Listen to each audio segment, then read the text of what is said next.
Top quality और consistent performance के लिए सिर्फ सिल्वर पंप। टॉप क्वालिटी और कंसिस्टेंट परफॉर्मेंस के लिए सिर्फ सिल्वर पंप, नाम याद रखना।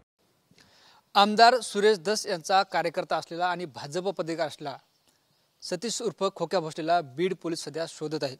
गेल्या काही दिवसापासून शिरूर कासार पोलीस व बीड पोलीस सतीश भोसलेच्या मागावर आहे, कारण त्याच्यावर अलीकडच्या काळात 2 आणि यापूर्वीचे अनेक गुन्हे दाखल आहेत आणि त्याच अनुषंगाने जे आहे ते पोलीस त्याचा शोध घेत आहेत।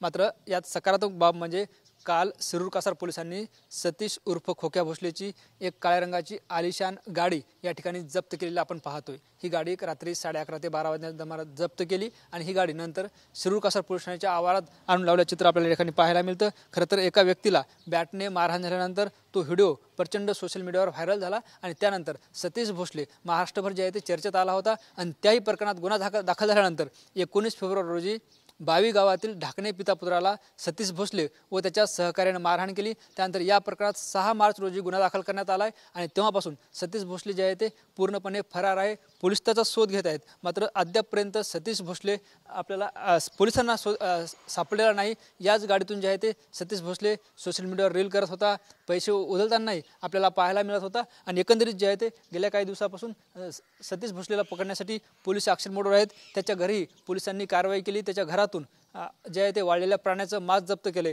मात्र असं असलं तरी सतीश भोसले मात्र अद्यापर्यंत पोलिसांच्या हाती लागला नाही। मात्र माहिती अशी मिळते की लवकरच पोलीस त्याच्या मुश्क्या आवळतील। कॅमेरा पर्सन आप्पासाहेब मोरकरसह ज्ञानेश्वर लोंढे, TV9 मराठी, शिरूर कासार, बीड।